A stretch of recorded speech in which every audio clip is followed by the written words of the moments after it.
Good afternoon. This is Deke Fagundes with Interstate Roofing, conducting a repair attempt on the back slope at 5057 Ravenwood in Marietta, Georgia. Thank you for taking the time to look at this. First things first, I'm going to discuss the tools that I'll be using. First of which is the controversial mag hatch. Now, a lot of times you guys will say that we should use a roofing snake. Well, this is not a contractor's tool. Any contractor worth their weight in salt will be using a mag hatch, because the problem with a roofing snake is when you are hammering down on these shingles, hammering right here, you are breaking these granules into dust, which is causing unintentional damage as a result of performing the repair, which is something we definitely don't want. As well as I am the contractor, I do get to decide the tools that I use. Now, the next thing is the obvious pry bar and then nail fasteners. So as you can see, I've already marked off the example of the damaged shingle. You can see the adjuster marks are still here. Now, you can see that there is no damage to the shingles occurring above. So let's go ahead and get started. Make sure that I set this up in the proper location. All right, make sure you can see. Perfect. Well, let's do this. And there you go. All right. You can all see, perfect. So I am going to start by removing these fasteners so I can go ahead and pull out the old damaged shingle so that I can place the new like-in-kind shingle into place. All right, so first things first, we are going to unstick these tar strips so that we can get up underneath these shingles and get to the nails. So we'll start with this bottom row. And right here, obviously this one's already loose because that is the damaged shingle. And right here, here, and here, and there we go. All right, so to give my ankles a little break, we're gonna stand up real quick. Okay, so at no point in this repair will I be lifting these shingles above a 45-degree angle, as per requested by Allstate and many other insurance companies, as well as that's just, proper technique when performing repairs. Okay, so we've got a ton of blow-throughs here, so it's going to make it extremely hard to repair this shingle in general. Luckily, I've got some extra nails, but we are going to see how many we can hopefully get in return. There's one there, and come on.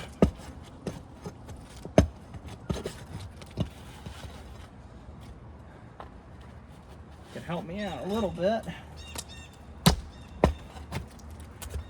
There we go. Okay. Make sure that we can get this out properly.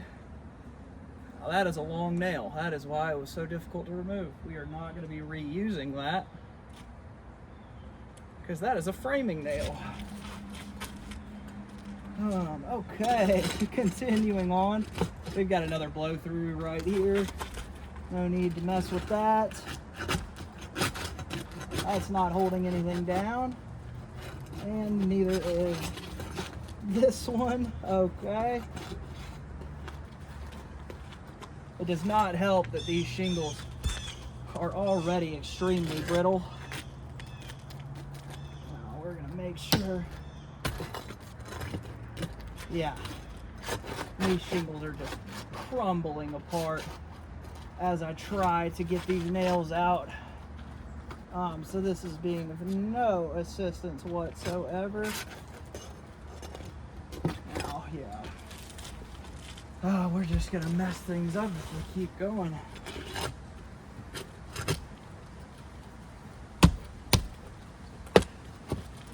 There we go.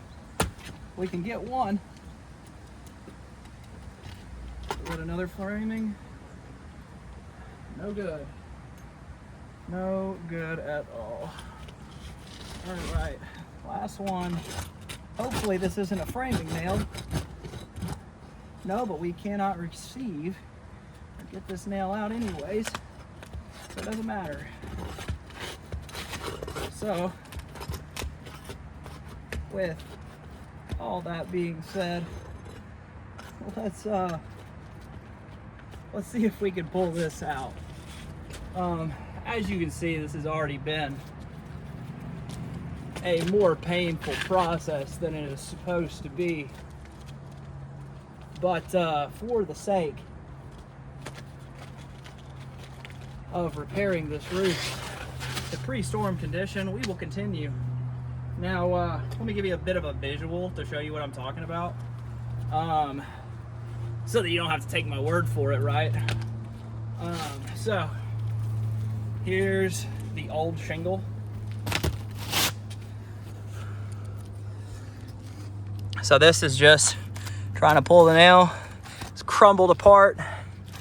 Trying to pull here all the way through, split this as well. And then this piece is just all the way crumbled up. And this is all the way crumbled up as well. Now, to give you a more, visual, we got more there, blow through, blow through, blow through. And then, as we saw right there. Okay. Now, this is obviously not what we're going to be putting back on the roof, but I just want to show you just, overall, just how brittle this is. It crumbles apart in my hands. I can basically just put my finger here and just go up this shingle. Obviously, what hasn't been exposed to the sun is going to be a bit stronger than what has. So, yeah, obviously this shingle is very, very brittle. We're going to leave that there and we're going to throw it away. Okay, now let's see what we have so far. All right, it's here. So we've got the start of a crease right here, a bit of a cracking scenario right here. And then you can see small crack here, as well as along right here. Okay, but nothing major. Hasn't failed quite yet, besides just being overly brittle. It's just, poorly built in the first place. Now, we're gonna put a brand new pliable shingle in its place. As you can see, very pliable. And it's gonna be hard to get back in because of all these blow-throughs.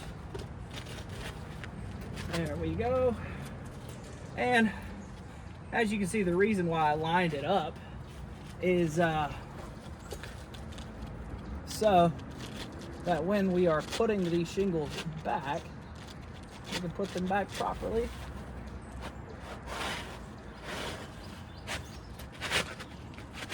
Goodness gracious. Oh, this is definitely one of the stranger cases I've had. All right, there we go. So the reason we lined that, we outlined the shingle, so whenever we're putting it back, we can just line it up with that line. So let's go ahead and put the proper fasteners in, so that we can bring this roof back to its normal condition. All right. Now, like I said, won't be bending these above a 45-degree angle at any point. Okay. So let's go ahead. Rotted. So that's just gonna go right through. And that is definitely fractured. Okay. Right there.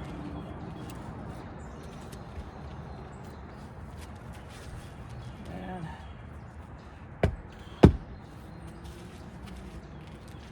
oh. Keep pushing.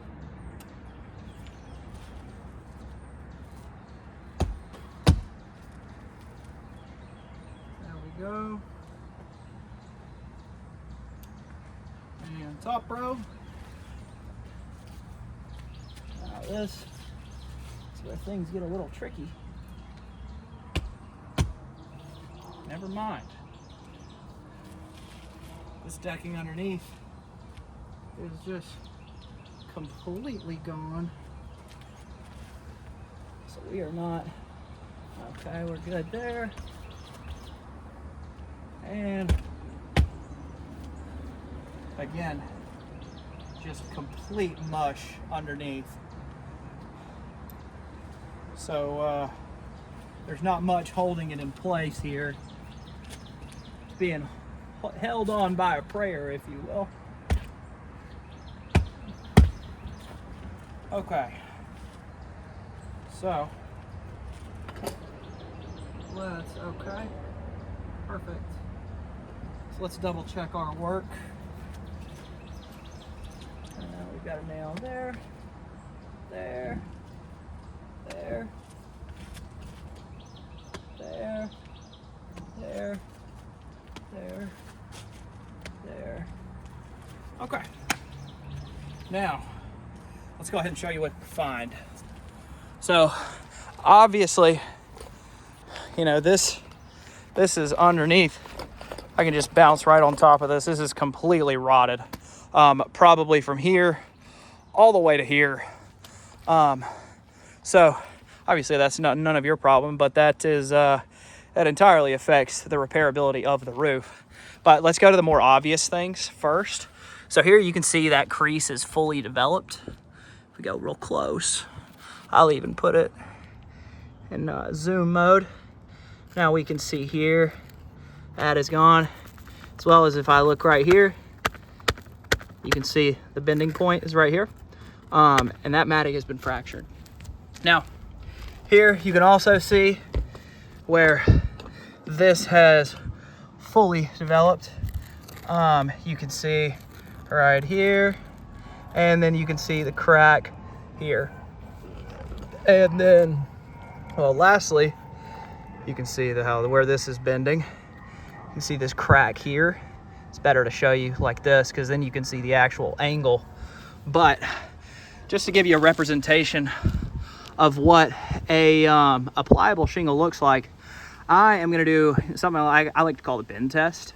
So I can bend this shingle all the way up to 180 degrees, put it back down, it slowly falls back down, press it there, and then there you go.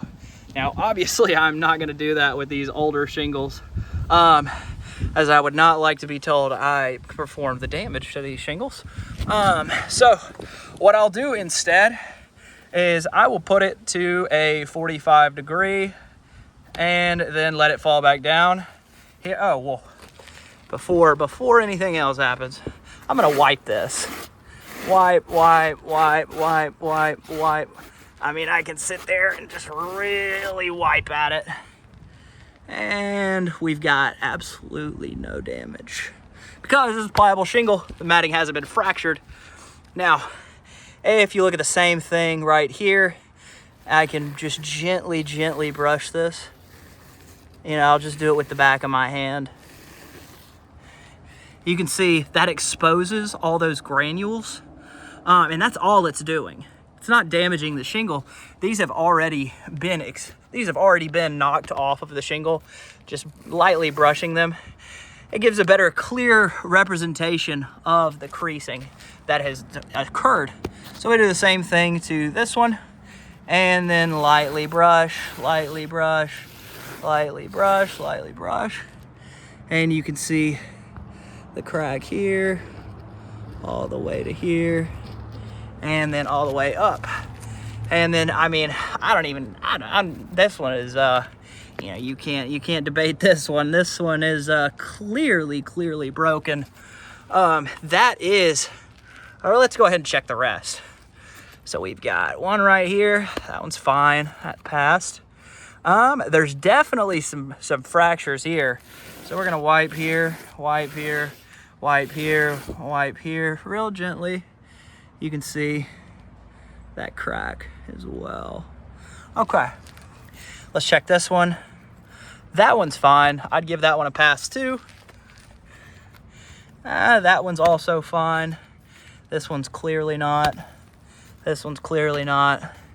This one's clearly not. And this one's clearly not. So we've got 4 damaged tabs as a result of just repairing one shingle. So let's say we are repairing 30 shingles on every slope of this property.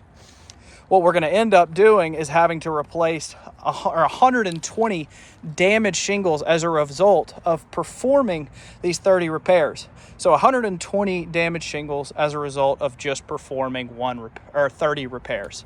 So as the contractor, it would be in bad faith for me to continue repairs on this roof. I'm going to tarp this up for the homeowner because this repair has failed.